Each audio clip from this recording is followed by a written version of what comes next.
Zero থেকে hero যে প্রবাদ বাক্যটি কতটা সততা আজ আবারও একবার ভালো করে বুঝতে পারবেন। কারণ আপনি আজকে দেখবেন পৃথিবীর সেই সকল বড় বড় ইউটিউবারদের যারা প্রতি মাসে লক্ষ লক্ষ টাকা উপার্জন করছে, অথচ একটা সময় ছিল তাদের কিছুই ছিল না। নর্মাল একটা মোবাইল ফোন দিয়ে ভিডিও তৈরি করতো, সেই সাথে আরো কত যুদ্ধ। তো কথা না বাড়িয়ে দেখে নেওয়া যাক মিস্টার বিস্ট, ক্যারি মিনাটি, আশিস চাঞ্চালানি কিংবা বিবিকি ভাইন্স এর মতো জনপ্রিয় ইউটিউবারদের সাকসেস স্টোরি, সেই সাথে তাদের জীবনের প্রথম সব ভিডিও দেখে হয়তো আপনিও নতুন করে কিছু করার অনুপ্রেরণা খুঁজে পাবেন, আর সেই অনুপ্রেরণা থেকেই হয়তো নিজের জীবনকেও বদলে দিতে পারবেন। তো চলুন শুরু করা যাক। মিস্টার বিস্ট পৃথিবীর সব থেকে বড় ইউটিউবার। মিস্টার বিস্ট বিশ্বজুড়ে যার সাবস্ক্রাইবারের সংখ্যা 247 মিলিয়ন, যার প্রতি মাসে ইনকাম কোটি কোটি ডলার। কিন্তু ভাবতে পারেন পৃথিবী জুড়ে আর সবচেয়ে বেশি জনপ্রিয়, যার ভিডিও তৈরি করতে খরচ হয় মিলিয়ন মিলিয়ন ডলার, সে কিনা একসময় সামান্য কিছু ডলার ইনকাম করতো অন্যান্য ইউটিউবারদের ইনকামের ভিডিও তৈরি করে, তাকে সেই সময় কেউই চিনত না। মজার ব্যাপার হলো সেও একসময় গেম প্লেস ভিডিও আপলোড করতো। প্রথম দিকে সে তার ইউটিউব জার্নিতে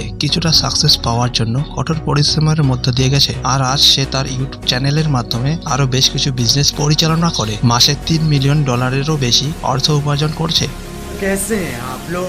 ডায়লগটি বেশ কমন মনে হচ্ছে, তাই না? হ্যাঁ, ইনি ভারতের সর্বপ্রথম রোস্টিং কন্টেন্ট ক্রিয়েটর। তার নাম কিন্তু ক্যারি মিনাটি না, তার আসল নাম অজয় নাগার। জন্মস্থান ভারতের হরিয়ানাতে। তার কন্টেন্টের মধ্যে অন্যান্য সব কথার চেয়ে গালির পরিমাণে বেশি থাকে। মজার ব্যাপার হলো তার এই গালি তাকে করে তুলেছে ভারতের অন্যতম বড় ইউটিউবার ক্যারি মিনাটি। তার গালি দেওয়ার স্কিলস তার প্রথম ভিডিও থেকেই প্রদর্শন করতে শুরু করেছিল। সে তার প্রথম ভিডিওতে 1 মিনিটে প্রায় 10টা গালি দিয়েছিল। তবে সে আমেরিকান ইউটিউবারের থেকে অনুপ্রাণিত হয়েই তার ইউটিউব চ্যানেল খুলেছিল। প্রথম দিকে তার কন্টেন্ট ছিল গেম প্লে ভিডিও, তাতে খুব একটা ভিউ হচ্ছিল, তাই সে সেই চ্যানেল ডিলিট করে দিয়ে আর একটা চ্যানেল তৈরি করে, যার নাম ছিল ক্যারিডিওল। আর এই চ্যানেল থেকে শুরু হয় রোস্টিং ভিডিও। হ্যাঁ, এখান থেকেই জন্ম হয় ক্যারি মিনাটির। এত দারুণ একটা সফলতার পরে সে আরো 2টা চ্যানেল তৈরি করে, আর বর্তমানে সে শুধুমাত্র ইউটিউব অ্যাডসেন্স থেকেই বছরে 4 কোটি টাকার উপরে ইনকাম করে, যা কোনো কোনো কোম্পানি এর সিইওদের থেকেও বেশি। স্পন্সরশিপ এবং অন্যান্য সব সোর্স মিলে বছরে তার ইনকাম কয়েক কোটি ছাড়িয়ে যায়। আশিস চাঞ্চালানি একই ভিডিওতে কয়েকজনের রোল প্লে আর সেই সাথে পারিবারিক কন্টেন্ট,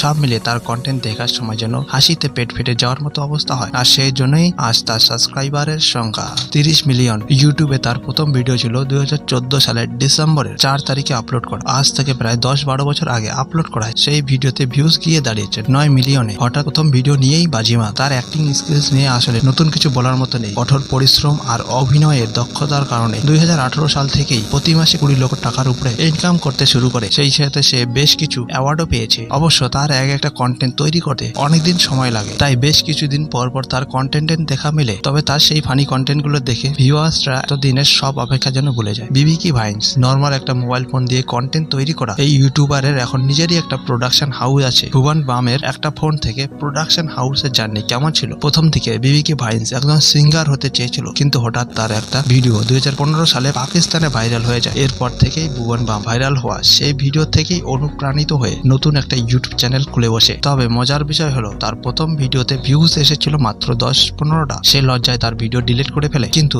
এরপরেই শুরু হয় ধামাকা। তার দ্বিতীয় ভিডিও এর ডিউরেশন ছিল মাত্র 32 সেকেন্ড, অথচ ভিউজ গিয়ে দাঁড়িয়েছে 10 মিলিয়নে, সাথে 5 লাখ লাইক তো আছেই। সেই যে শুরু। আজ তার ইউটিউব চ্যানেলের সাবস্ক্রাইবার সংখ্যা 26 মিলিয়ন, আর এই সব কিছু মিলিয়ে তার মাসিক ইনকাম 1 কোটি টাকার উপরে। তো আপনাদেরকে এই তথ্যটি দিব বলেই আজকের এই ভিডিওটি করা। ভিডিওটি যদি ভালো লাগে অবশ্যই একটা লাইক, শেয়ার এবং সাবস্ক্রাইব করে পাশে থাকবেন। ধন্যবাদ।